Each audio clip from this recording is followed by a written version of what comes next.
본문은 예수 그리스도의 족보를 말씀하고 있습니다. 예수님은 30세가 되었을 때 공생의 사역을 비로소 시작했습니다. 그러면 왜 예수님은 자신의 사역을 시작하기 위해 30세가 될 때까지 기다려야 했습니까? 레위인이 그들의 직무를 시작할 수 있는 나이가 30세였습니다. 민수기 4장 47절에 30세부터 50세까지 회막 봉사와 매는 일에 참여하여 일할 만한 모든 자라 했습니다. 그리고 서기관들이 그들의 직무를 시작할 수 있는 나이도 30세였습니다. 이 30세는 완전히 성장하고 성숙되었다고 여겨지는 나이입니다. 그리고 오늘 본문에 나오는 예수님에 관한 족보는 메시아로서의 법적 계승자임을 드러내는 계보입니다. 마태복음의 계보는 예수님이 다윗 왕위의 법적 계승자임을 나타내 보여줍니다. 이 계보는 예수님의 족보에 관한 사람들이 누구인가 하는 호기심을 만족시켜주거나 그 조상들에 대한 자랑을 위해서 주어진 것이 아닙니다. 이것은 오로지 예수님이야말로 오래전부터 약속되어진 구원자 메시아라는 사실을 밝혀주는 계보인 것입니다. 메시아는 예언적으로 역사적으로 아브라함의 자손이며 동시에 다윗의 자손이어야만 했습니다. 이미 구약에서 하나님은 다윗과 그의 후손인 메시아에게 온 세상을 위한 축복을 주실 것이라고 약속하셨기 때문입니다. 창세기 22장 18절에 또 내 씨로 말미암아 천하 만민이 복을 받으리니 이는 내가 나의 말을 준행하였음이니라 하셨다 하니라 했습니다. 그리고 하나님은 이미 구약에서 다윗과 그의 후손인 메시아에게 영원한 통치권을 약속했습니다. 다윗이 하나님께 성전 건축에 대한 소원을 아뢰었을 때 나단 선지자를 통해 하나님께서 주신 말씀입니다. 사무엘하 7장 12절에 내 수완이 차서 내 조상들과 함께 누울 때에 내가 내 몸에서 내 씨를 내 뒤에 세워 그의 나라를 견고하게 하리라 했습니다. 시편 132장 11절에도 여호와께서 다윗에게 성실히 맹세하셨으니 변하지 아니하실지라 이르시기를 내 몸의 소생을 내 왕위에 둘지라 했습니다. 다윗의 후손을 통해 흔들리지 않고 견고한 영원한 통치자가 되신 메시아가 탄생한다는 약속인 것입니다. 이렇게 아브라함과 다윗에게 약속하신 영원한 통치자여 구원자 메시아 되신 분이 오신다는 것을 이스라엘 백성들은 상식적으로 모두 알고 있는 진리인 것입니다. 그렇기에 오늘 본문 1절에도 아브라함과 다윗의 자손 예수 그리스도의 계보라 했습니다. 여기서 아브라함과 다윗의 자손이라는 말은 오래전부터 약속된 구원자 메시아 되신 분이라는 의미인 것입니다. 또 다른 표현으로는 마태복음 1장 16절에 그리스도라 칭하는 예수라고 했습니다.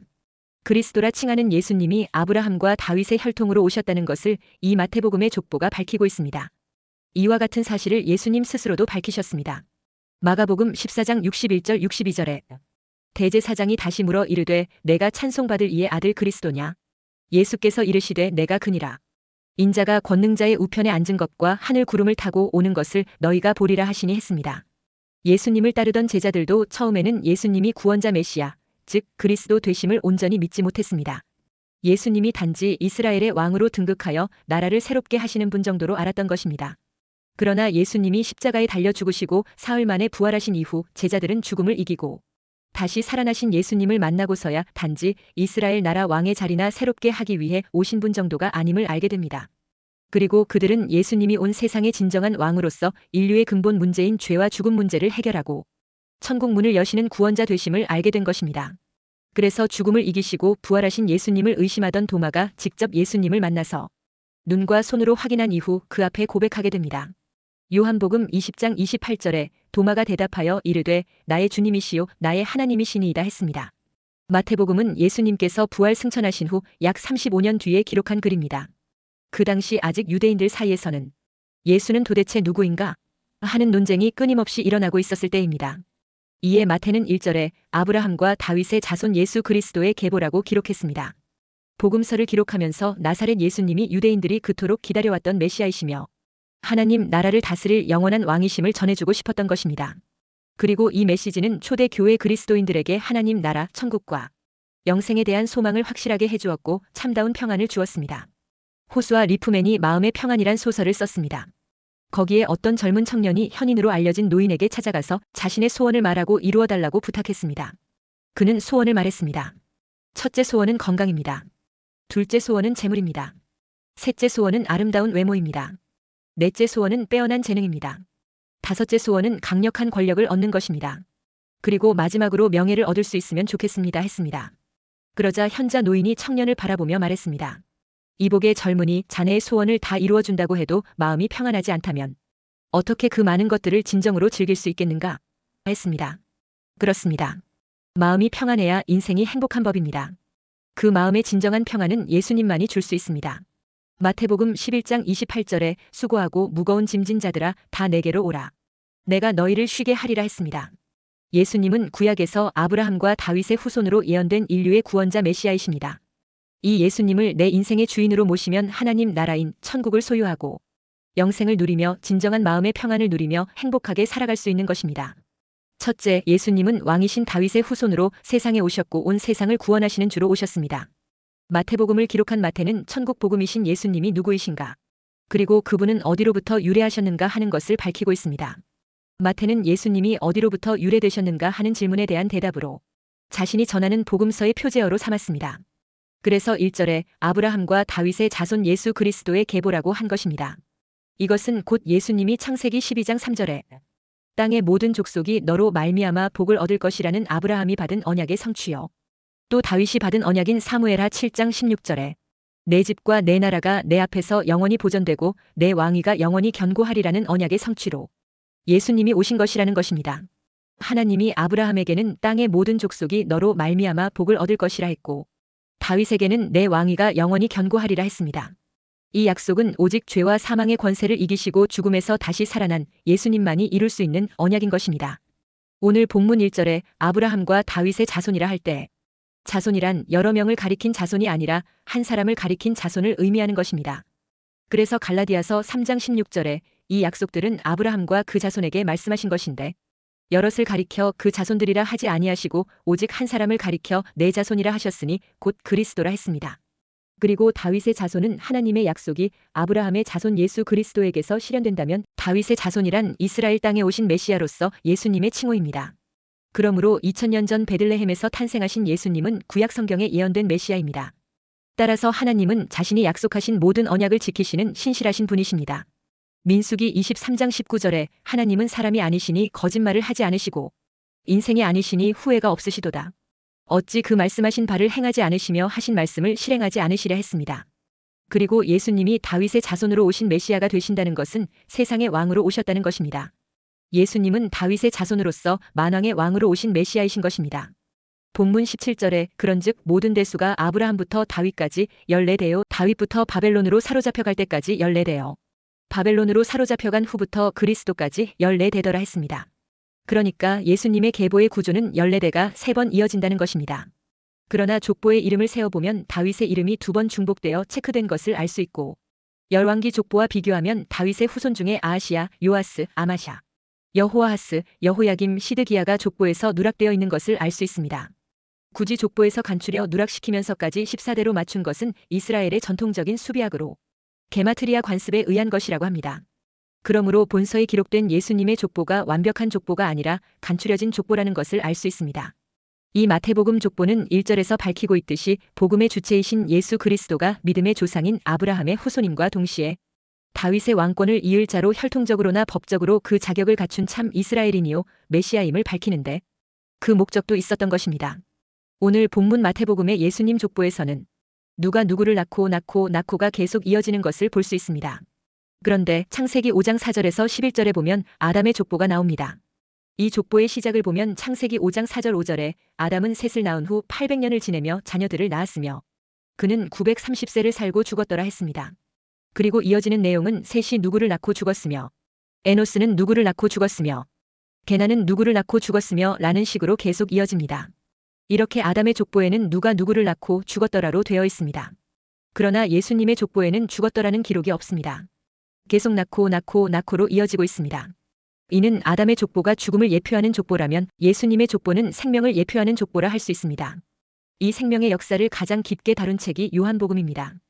요한복음 5장 24절에 내가 진실로 너희에게 이르노니 내 말을 듣고 또 나 보내신 이를 믿는 자는 영생을 얻었고 심판에 이르지 아니하나니 사망에서 생명으로 옮겼느니라 했습니다. 사망에서 생명으로 옮겼다는 것은 생명의 복음을 말합니다. 그리고 예수님의 족보에는 5명의 여성 이름이 나옵니다. 당시의 관행을 깨고 여성들의 이름이 족보에 들어간 것입니다. 그 이유가 어디에 있었을까요? 그 여성들은 특별히 훌륭했던 여성들도 아니었습니다. 오히려 가문에 큰 먹칠을 했던 여성들입니다. 아브라함이 이삭을 낳고 이삭은 야곱을 낳고 야곱은 네 번째 아들 유다는 가나안 사람 수아의 딸과 결혼하여 3명의 아들을 낳았습니다. 그들은 바로 엘과 오난과 셀라입니다. 엘은 하나님 보시기에 악하여 죽임당하고 오나는 죽은 형의 가문의 대를 잇기 위해 형수에게 들어가 자식을 낳도록 해야 할 의무를 제대로 이행하지 않는 악을 행하여 또한 죽임당합니다. 내막을 잘 모른 유다는 며느리가 자식을 죽게 만드는 줄로 알고 불길한 생각이 들어 막내 셀라를 형수에게 들어가 의무를 이행하는 것을 꺼려했습니다. 그러나 며느리 다말은 대를 잇기 위해 시아버지 유다를 유혹하여 씨를 얻어서 쌍둥 베레스와 셀라를 낳게 됩니다. 이렇게 시아버지를 통해 대를 이은 다말의 아들 베레스를 하나님은 언약의 조상이 되게 하신 것입니다. 그러니까 다말을 통해 베레스를 낳았습니다. 또한 이 베레스는 헤스론을 낳고 헤스론은 람을 낳고 람은 아미나답을 낳고 아미나답은 나손을 낳고 나손은 살몬을 낳고 살몬은 라합에게서 보아스를 낳았습니다. 그런데 라합은 여리고성의 기생이었으나 믿음으로 말미암아 예수님의 계보에 들어갔던 것입니다. 그리고 보아스는 룻에게서 오벳을 낳았습니다. 이 룻은 여호와의 총회에 들어올 수 없는 모압 여인이었으나 믿음으로 말미암아 예수님의 계보에 들어갔습니다. 그리고 오벳은 이새를 낳고 이새는 다윗 왕을 낳았습니다. 이렇게 자격이 없는 여인들이었지만 하나님의 은혜로 예수 그리스도의 계보에 들어갔던 것입니다. 하나님의 구원 역사가 잘난 사람들에 의해 이루어지는 것이 아니라는 것입니다. 신분과 출신과 수준과 상관없이 하나님의 은혜를 입은 자가 쓰임 받는다는 것입니다. 그러므로 이들이 하나님의 구원의 역사에 쓰임 받았다는 사실로 인해 자만하거나 교만할 이유가 없다는 것입니다. 오히려 더욱 더 겸손하여 주의 은혜였음을 고백하고 겸손해야 하는 것입니다. 바로 이 부분을 잘 지키지 못하여 이스라엘이 부패 타락에 떨어지고 불신앙으로 가다가 심판을 당하는 자리에 떨어지기도 했던 것입니다.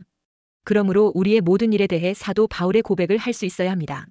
고린도전서 15장 10절에 그러나 내가 나 된 것은 하나님의 은혜로 된 것이니 내게 주신 그의 은혜가 헛되지 아니하여 내가 모든 사도보다 더 많이 수고하였으나 내가 한 것이 아니요 오직 나와 함께 하신 하나님의 은혜로라 했습니다. 더 많이 수고하고도 그것이 모두 오직 나와 함께 하신 하나님의 은혜라고 진실되어 고백할 수 있는 믿음의 사람이 되시기를 주의 이름으로 축원합니다. 둘째, 하나님은 우리를 부르시고 말씀에서 약속하신 대로 믿음으로 주의 백성이 되게 하십니다. 누구든지 예수 그리스도를 믿는 자는 죄 사함과 함께 의롭다 하시고 주의 백성으로 인정해 주시고 구원받게 하시는 것입니다. 하나님은 약속의 하나님이십니다. 하나님은 한번 약속하신 말씀은 반드시 지키시는 분이십니다. 하나님은 아브라함에게 나타나 약속해 주셨습니다. 창세기 12장 1절에서 3절에 여호와께서 아브라함에게 이르시되 너는 너의 고향과 친척과 아버지의 집을 떠나 내가 내게 보여줄 땅으로 가라.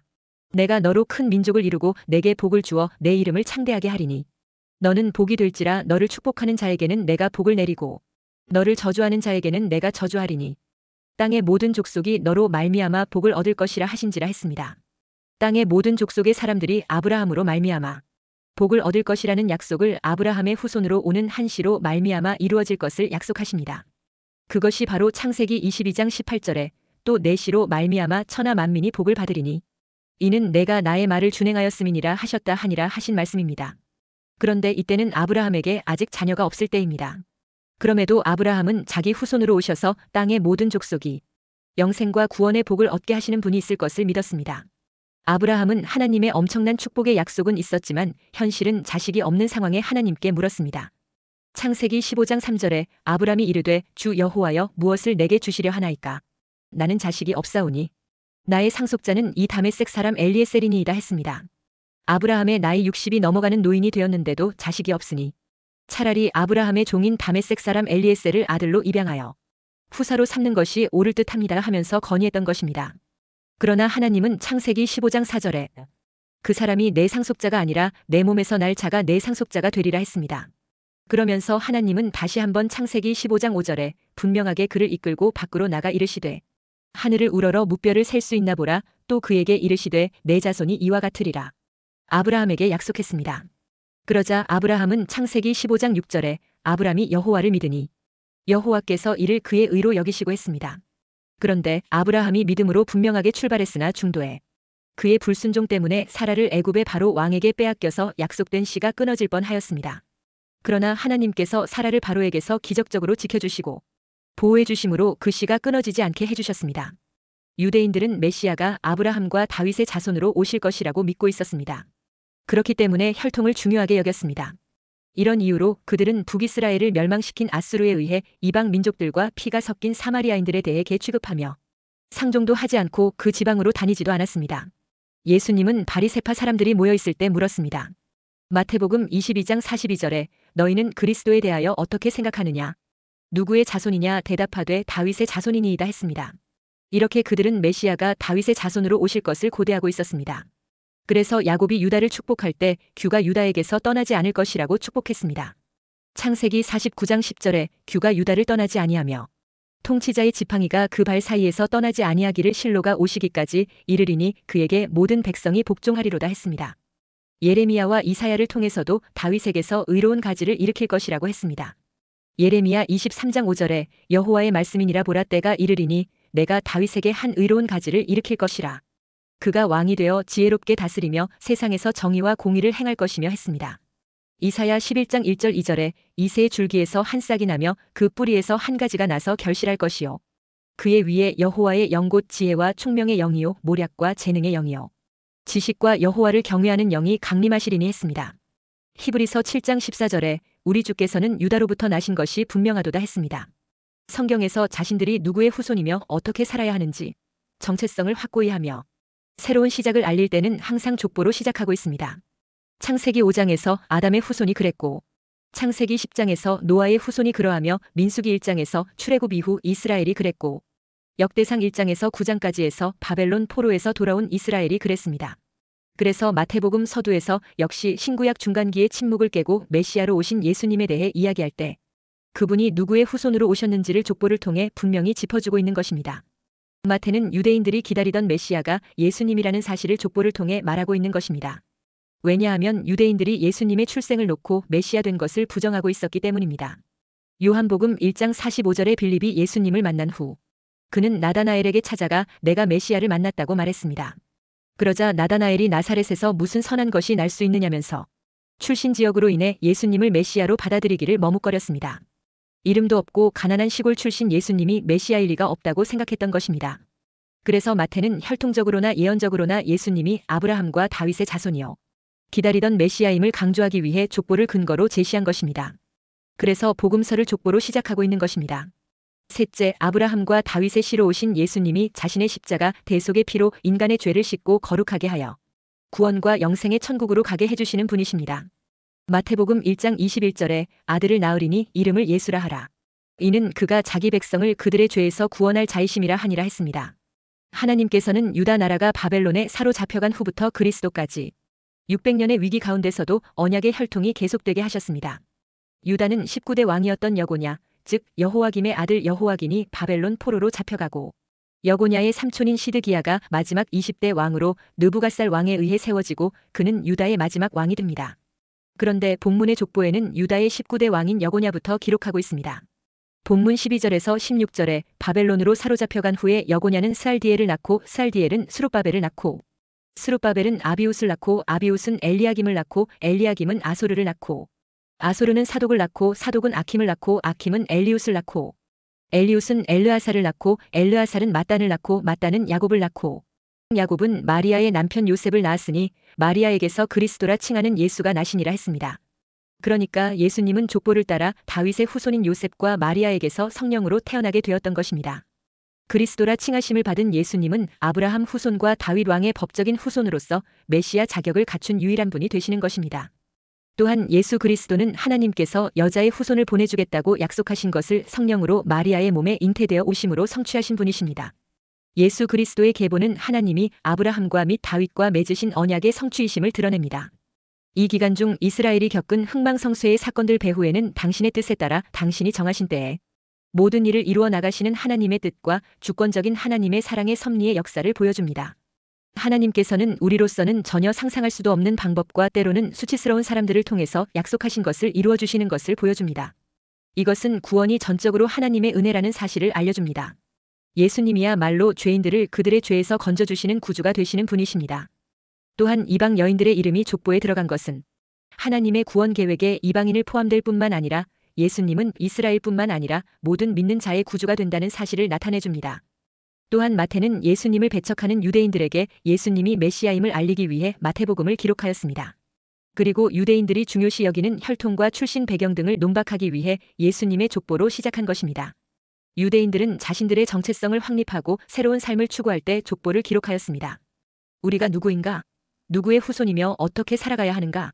이런 사실을 마태가 예수 그리스도의 족보를 통해 이스라엘 민족 앞에 보여주고 있습니다. 사도 바울은 예수님이 오시기 전까지는 우리 모두가 율법 아래 갇혀 있었다고 말합니다. 하지만 이제 율법이신 예수 그리스도께서 직접 이 땅에 오셔서 율법을 완성하셨으니 그분께 속한 자들은 유대인이든 이방인이든 종이든 자유인이든 남자든 여자든 모두 아브라함의 자손이요 상속자라고 말합니다. 이것이 마태가 지금 마태복음을 듣거나 읽고 있는 동족들에게 하고 싶었던 이야기입니다. 갈라디아서 3장 26절에서 29절에 너희가 다 믿음으로 말미암아 그리스도 예수 안에서 하나님의 아들이 되었으니 누구든지 그리스도와 합하기 위하여 세례를 받은 자는 그리스도로 옷 입었느니라. 너희는 유대인이나 헬라인이나 종이나 자유인이나 남자나 여자나 다 그리스도 예수 안에서 하나이니라. 너희가 그리스도의 것이면 곧 아브라함의 자손이요 약속대로 유업을 이을 자니라 했습니다. 믿음으로 아브라함의 자손의 유업에 참여하게 되시기를 주의 이름으로 축원합니다.